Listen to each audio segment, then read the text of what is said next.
नमस्कार, आप सभी का स्वागत है फीयरलेस इंडिया में और मैं हूं स्नेहा आपके साथ। तो PF5 पर 5 साल के लिए बैन लग चुका है और ये अधिकृत सूचना गृह मंत्रालय से दी गई है। तो इसी पर बातचीत करने के लिए हमारे साथ जुड़ी है राजनीतिक विश्लेषक अंबर जैदी जी। मैम, सबसे पहले ये बताइए कि PF5 को लेकर आपकी क्या राय है? देखिए, PF5 को लेकर राय तो जो किसी भी भारतीय की होनी चाहिए वही मेरी राय है। PF5 एक चरमपंथी कट्टरपंथी संगठन है जो भारत में डिस्टेबलाइजेशन करने के लिए भारत में अलग अलग तरह की गतिविधियां, जिसमें हम देखते हैं कि चाहे दिल्ली राइट्स हो, चाहे बेंगलोर वायलेंस की आप बात करें, या पत्थरबाजी हो, लव जिहाद, अभी जो झारखंड में केसेस निकले थे, ऐसी कितनी ही सारी, या CNRC में जो पूरा हंगामा हुआ, ये सारी चीज़ें जो भी लगातार सामने आती रहती हैं, उसमें लगातार हर एक इस तरह के मामले में, इनफैक्ट हाथरस वाली जो उत्तर प्रदेश की घटना थी उसमें भी कई सारे PF5 के एक्टिविस्ट पकड़े गए थे। और अभी हम ताज़ा तरीन मामले की बात करते हैं, हिजाब पूरा मामला भी। तो हम अगर ओवरऑल देखें, जितने भी इस तरह के मामले हुए हैं जिसमें भारत में कहीं ना कहीं अशांति फैलाने की जो कोशिश की गई है लगातार, तो हर एक मामले में PF5 का हाथ सामने आया है। तो देखने वाली बात यह है कि ऐसे संगठन जो ना कि सिर्फ भारत में डिस्टेबलाइजेशन करने की या अशांति फैलाने की कोशिश करते हैं, बल्कि जो यूथ है उनके, अगर हम PF5 का जो स्ट्रक्चरल ऑर्गेनाइजेशनल स्ट्रक्चर देखें तो उनका SDPI है, और PF5 का दूसरा आता है जो स्टूडेंट विंग है, CFI, और एक उनका है नेशनल विमेन फ्रंट। तो ये कई अलग अलग जो टारगेट ऑडियंस या टारगेट जो उनका ग्रुप है उसको किस तरह से अलग अलग ग्रुप में काम करते हैं। स्टूडेंट्स के लिए उन्होंने CFI बनाया हुआ है, महिलाओं के लिए उन्होंने नेशनल विमेन विंग बनाया हुआ है, और देश में राजनीतिक वर्चस्व और पार्लियामेंट तक घुसने के लिए उन्होंने SDPI जैसा अपना एक पूरा विंग बनाया। तो किस तरह से एक पूरे प्लान्ड वे में ये देश में अलग अलग वर्ग को टारगेट करने के लिए काम कर रहे थे। जो यंग लोग हैं उनका ब्रेन वॉश करना, उनको टेररिस्ट ट्रेनिंग देनी। तो केरल में या पूरे देश के अन्य राज्यों में, जहाँ 10 से ज़्यादा राज्यों में ये पूरी रेड पड़ी है NIA की, और जो जॉइंट पूरी रेड है उसमें कई सौ लोग पकड़े गए हैं अब तक, और कार्रवाई हुई है। मुझे लगता है जो सवाल लोग उठाते थे कि जब भी इस तरह की कोई भी मामला सामने आता था और बहस होती थी कि PF5 का इन्वॉल्वमेंट है, तो यही होता था कि सरकार पकड़ती क्यों नहीं है। तो जिस तरह से अब सरकार ने इतना बड़ा ऑपरेशन रहा और इतने अलग अलग ठिकानों में, अलग अलग राज्यों में रेड पड़ी, उससे साफ ये पता चलता है कि हालांकि देर हुई लेकिन एक बेहतर रणनीति के साथ सरकार ने काम किया, हमारी एजेंसीज ने काम किया। अगर इस तरह के चरमपंथी संगठन होते हैं उनको बैन कर दिया जाए, उनको डिस्टेबलाइज कर दिया जाए, लेकिन वो माइंडसेट या वो उससे जुड़े हुए सदस्य, उनको किस तरह से ट्रेस किया जाए, या उनके सोर्सेज जो हैं, रिसोर्सेज हैं, उनको किस तरह से ब्लॉक किया जाए। इस बार जो रणनीति रही, समय लिया, लेकिन देर आए दुरुस्त आए।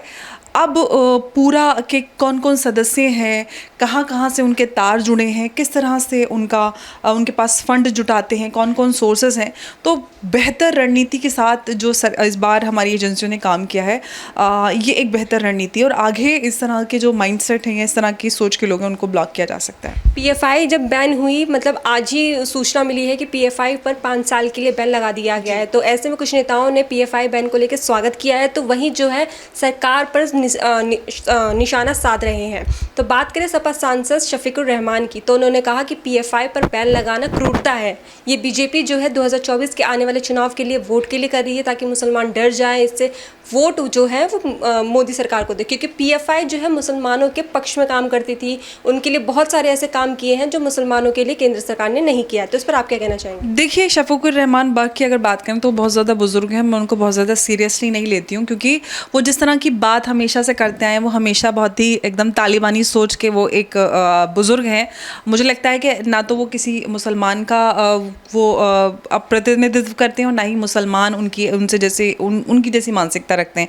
या हम PF5 की बात करते हैं तो वो सारे मुसलमानों के कोई ऑर्गेनाइजेशन या उनके लीडर या उनका प्रतिनिधित्व नहीं करते, लेकिन सवाल यही उठता है कि अगर चंद लोग भी हैं तो सवाल पूरे मुसलमान कौम पर उठता है। और हम जैसे PF5 की बात करें तो वो पहले ऐसा होता था, जैसे सिमी है, उनको डायरेक्ट पकड़ लिया जाता था, उनकी एक्टिविटीज़ ट्रेस हो जाती थी। PFI एक ऐसा ऑर्गेनाइजेशन है जिसकी 100 से ज़्यादा उनके एक्टिविस्ट पर आतंकवादी गतिविधियों पर को लेकर इस तरह के उनके ऊपर मुकदमे चल रहे थे। और कोई ऑर्गेनाइजेशन और कोई पॉलिटिकल पार्टी ऐसी है जिसके 100 से ज़्यादा एक्टिविस्ट या उनके 100 से ज़्यादा नेता हों, उन पर आतंकवादी गतिविधियों को लेकर केस चल रहे हैं। लेकिन और नेता कह रहे हैं कि आरएसएस जो है वो भी तो पीएफआई की तरह ही काम कर रही है, जहां पीएफआई कट्टरपंथी को बढ़ावा दे रही थी, तो आरएसएस को भी बैन करना चाहिए। सुनिए, देखिए, मैं वो उनकी रणनीति की ही मैं बात कर रही हूँ। जिस तरह से पहले सीनियर होते थे तो ये एक ही रणनीति पे काम करते, लेकिन जब इन्होंने PFI बनाया तो PFI में इन्होंने अपना जो एक फसाड था आउटर वो चेंज किया। दिखाने के लिए उन्होंने ये रणनीति अपनाई कि हम ह्यूमैनिटेरियन वर्क में जाएंगे, हम एड में कोई फ्लड आता है हम लोगों को एड देंगे, सोशल वर्क करेंगे, ब्लड डोनेशन, हेल्थ कैंप, पढ़ाई, ये एक आउटर फसाड एक तो उन्होंने बना लिया। बाकी उनके जो छोटे छोटे उन्होंने लड़का लड़की जो अपने बच्चे फैलाए वो है उनका, एक हो गया उनका SDPI, जो कि बड़ा बेटा उनका गया राजनीति में गया, छोटा बेटा उन्होंने कैंपस में भेज दिया, बेटी उन्होंने महिलाओं में भेज दी। तो उन्होंने अपना एक रणनीति चेंज करके उन्होंने जिस तरह से भारत में डिस्टेबलाइजेशन करने के लिए, या हम जो बात करते हैं मिशन 2047 या गज़वे हिंद, सरतन से जुदा, कितनी ही सारी चीज़ें हैं। आप कितनी गतिविधियों की बात करें। इनफैक्ट केरल के जो वहाँ के मुख्यमंत्री थे पिनराई विजयन, उन्होंने भी लगातार ये उन्होंने सीधा वार किया है और जो PFI की गतिविधियां हैं उसको लेकर उन्होंने पूरे खुलासे किए। लेकिन बात ये आती है जब भी हमारे देश में जो विपक्षी पार्टियां हैं वो BJP RSS करती हैं कि BJP RSS करे। पिनराई विजयन तो BJP के नहीं है, RSS के नहीं है। तो सवाल ये उठता है कि हमारे राजनीतिक मतभेद ज़रूर हो सकते हैं, विचारधारा अलग हो सकती है, लेकिन जब भी राष्ट्र की सुरक्षा की बात आती है तो मुझे लगता है कि किसी भी राजनीतिक पार्टी को इस हद तक नहीं जाना चाहिए। और PFI जैसी जो ऑर्गेनाइजेशंस देश में फली फूली, उसका सबसे बड़ा कारण यही है कि ऐसी ऑर्गेनाइजेशंस को राजनीतिक संरक्षण मिलता है। कुछ लोग अपने राजनीतिक फ़ायदे के लिए उनको संरक्षण देते हैं। तो ये बहुत ही मुझे लगता है छोटे स्तर की राजनीति है। सबसे ज़रूरी है हर एक भारतीय के लिए देश। अगर आप देश की सुरक्षा के साथ कॉम्प्रोमाइज़ करते हैं तो ये बहुत ही गलत बात है। अगर देश नहीं रहेगा तो आप कहाँ से राजनीति कर पाएंगे। राजनीति की बात करें तो जहाँ पर बीजेपी ने PFI को लेकर बैन किया है, आतंकवाद से जुड़े सबूतें मिले हैं, तो ऐसे में जो है विपक्षी दल को भी इसका समर्थन करना चाहिए। तो क्यों जो है कांग्रेस पार्टी, आम आदमी पार्टी या फिर अन्य पार्टी जो है इसका समर्थन नहीं कर रही है, बल्कि वो इसके विरुद्ध है। उनका ये कहना है कि केंद्र सरकार ने PFI पर बैन लगाकर मुसलमानों पर ज्यादती की है। मुसलमानों पर कोई ज्यादती नहीं है। PFI से कितने सारे मुसलमान जुड़े हैं। PFI मुसलमानों का कोई भी ना तो उनकी दिशा निर्देश करता है, ना ही उनका कोई प्रतिनिधित्व करता है। कितने मुसलमान जुड़े, कोई आपने मुसलमान सड़क पर देखा है ऐसा जो आम मुसलमान सिवाय PFI से जो जुड़े हुए उनको छोड़कर? तो ये जोड़ना मुझे लगता है कि भारत के मुसलमानों के साथ ज्यादती है। वो ऑर्गेनाइजेशन जो आतंकवादी संगठन या कट्टरवादी संगठन के साथ भारत के मुसलमानों को जोड़कर देखते हैं, वो हमारे जैसे मुसलमानों के साथ ज्यादती करते हैं और वो अपनी वोट बैंक के लिए मुसलमानों को इस हद तक उस हाशिए पर ले जाते हैं कि आप कट्टरपंथी की धारा में सारे मुसलमानों को खड़ा कर देते हैं। सारे मुसलमान क्या, भारत में लगभग 20 से 25 करोड़ मुसलमान हैं, क्या 20 से 25 करोड़ मुसलमान PFI का समर्थन करते हैं या PFI सबका प्रतिनिधित्व करती है? बिल्कुल नहीं। कांग्रेस की बात हो तो कांग्रेस को तो वो उनका पॉलिटिकल वो मिला हुआ अलाय है। तो ऐसे में वो लोग पार्टी जिनको फ़ायदा मिलता है, राजनीतिक फ़ायदा, वो अपनी राजनीतिक फ़ायदे के लिए इस तरह से मुसलमानों को दिखाकर राजनीतिक फ़ायदे के लिए जो हमारा देश हिंदुस्तान है उसे आतंकी के हत्थे चढ़ा देना सही है? मैं यही तो बात कह रही हूँ कि हमारी राजनीतिक विचारधारा अलग हो सकती है, लेकिन हमारे जो नेशनल इंटरेस्ट है वो तो अलग नहीं हो सकते। कोई BJP का हो सकता है, कोई कांग्रेस का, कोई आपका, कोई RJD का, या किसी का भी हो सकता है। लेकिन राष्ट्र सुरक्षा पे आकर आप किस तरह से कॉम्प्रोमाइज कर सकते हैं? किस तरह से आप BJP RSS करते हैं? आप BJP RSS तो करें, लेकिन आप पिनराई विजयन को भूल गए। क्या वो भी BJP RSS के हैं? तो ये सोचना, जब राष्ट्र सुरक्षा की बात आए या हमारे देश में किस तरह से टेररिज्म हो, टेरर फंडिंग हो, यूथ को उनको रेडिकलाइज करना हो, या उनकी इस तरह से ट्रेनिंग, हालांकि अभी सबूत नहीं, वो किस तरह काफ़ी लंबे समय से एजेंसीज काम कर रही थी और उन्होंने सबूत इकट्ठा किए और वो बेहतर सबूत के साथ कोर्ट में पेश करेंगे ताकि इसको पूरी तरह से उन सारे जो भी जितने भी सदस्य हैं उनके सारे रिसोर्सेज को ब्लॉक किया जा सके और ट्रेस किया जा सके। इतना समय इसीलिए लगा। तो जो भी राजनीतिक पार्टियां PFI बैन को लेकर ये बात कह रही हैं कि मुसलमानों पे जुल्म है, ये मुसलमानों के साथ मुझे लगता है कि इंसाफ हो रहा है, क्योंकि मुसलमान इस तरह की किसी भी ऑर्गेनाइजेशन का समर्थन नहीं करते और ना ही हम इस तरह की ऑर्गेनाइजेशन को हम एक्सेप्ट करते हैं, क्योंकि चंद लोग ज़रूर हो सकते हैं जिनके अपने फ़ायदे जुड़े हैं, उनको शायद विदेशों से पैसा भी आता था, जो भी टेरर फंडिंग की, और जो लोगों के जो भी सदस्य पीएफआई और उसके ऑर्गेनाइजेशन जो एसोसिएटेड है वो जुड़े थे, तो वो एक अलग बात है। जो उससे जुड़े हैं आप उनसे ज़रूर सवाल उठाएं, उनको सब जांच के घेरे में सब, इनफैक्ट जो और इस वर्ग जो व्यवसायी हैं या इस तरह के लोग जो पीएफआई को समर्थन करते थे, फंडिंग करते थे, वो लोग भी जांच के घेरे में आएंगे। उन पर भी तलवार लटकेगी कि किस तरह से और किस रूप में और किस इंटरेस्ट के साथ फंडिंग हो रही थी। जब पीएफआई पर बैन लगा तो सबसे पहले प्रतिक्रिया आई थी, वो है कांग्रेस सांसद के सुरेश जी की। उन्होंने कहा कि पीएफआई पर बैन लगाना कोई जरिया नहीं है, आरएसएस को भी बैन करना चाहिए क्योंकि वो भी हिंदू सांप्रदायिकता फैला रही है।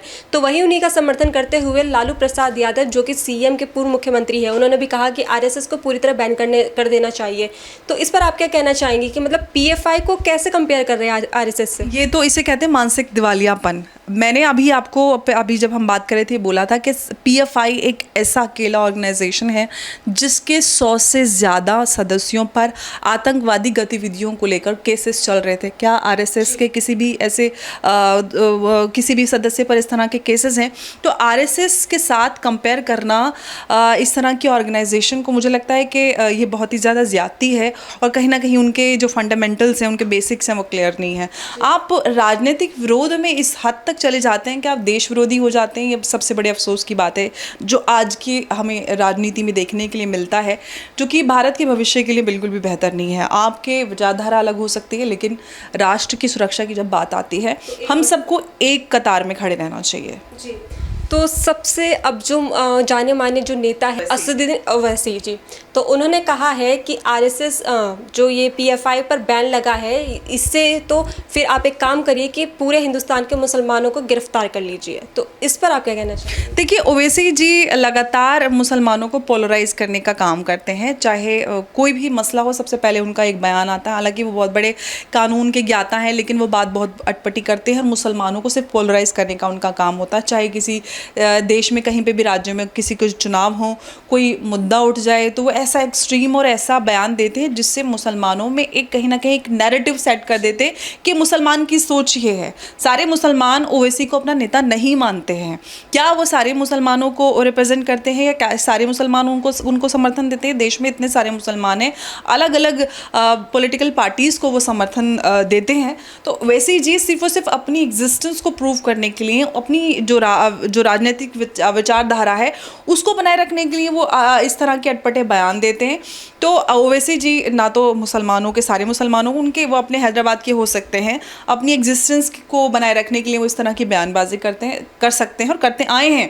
उनका काम ही है। आपको याद होगा उत्तर प्रदेश के जब चुनाव चल रहे थे, उन्होंने हिजाब विवाद को लेकर उन्होंने कितना हंगामा किया, मुसलमानों को बड़ा भड़काने का काम करते हैं। उनका काम ही मुसलमानों को भड़काना। उन्होंने ये भी कहा था कि एक समय आने पर हिजाब जो लड़की होगी वो प्रदेश की प्रधानमंत्री बनेगी। जी बिल्कुल, मैं वही बोल रही हूँ कि उनका काम है लगातार मुसलमानों को भड़काना। लेकिन वो तो आज अगर हम भारत में बात करते हैं तो मुसलमान इतने बेवकूफ़ नहीं है कि इस तरह के लोगों से भड़क जाएं।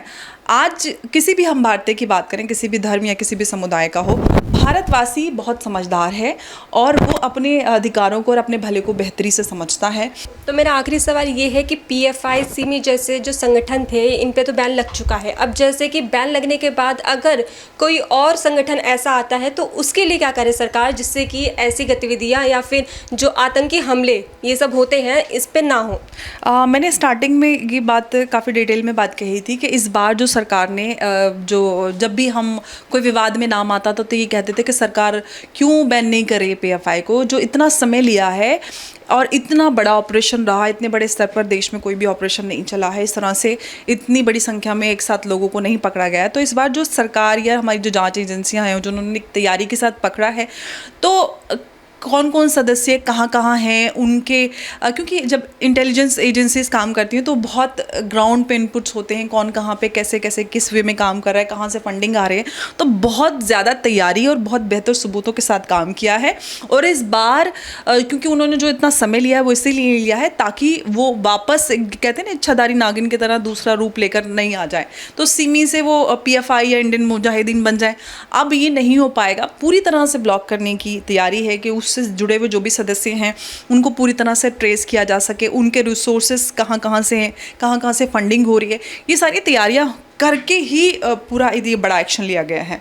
तो मुझे लगता है कि बेहतर तैयारी के साथ है और बेहतर रणनीति है आगे इस तरह की चीज़ों पर लगाम लगाए रखने के लिए। एक बेहतर रणनीति के साथ सरकार ने काम किया है। एक सवाल मेरा ये है कि जिस तरह से फिल्मों में दिखाया जाता है कि पुलिस वालों ने, सरकार ने स्लीपर सेल्स को पकड़ लिया, आतंकी संगठन को पकड़ लिया, तो सिनेमा में सीधी तालियां बजती है, चाहे वो हिंदू हो, मुस्लिम हो या फिर अदर कास्ट के हो। लेकिन जब रियल लाइफ में इन आतंकवादियों के खिलाफ जो ये मिशन चालू किया है, उनको अरेस्ट किया है, बैन करा है, तो क्यों जो जनता है, लोग हैं, नेता है, क्यों उसका विरोध कर रहे हैं? जनता आपको आम लोग नजर आ रहे हैं क्या विरोध करते हुए? बिल्कुल नहीं, सिर्फ ये विधवा विलाप नेता कर रहे हैं, वो भी विपक्ष के लोग जो अपनी राजनीतिक रोटियां सेकने के लिए, वोट बैंक बनाए रखने के लिए इस तरह की बेहूदी बात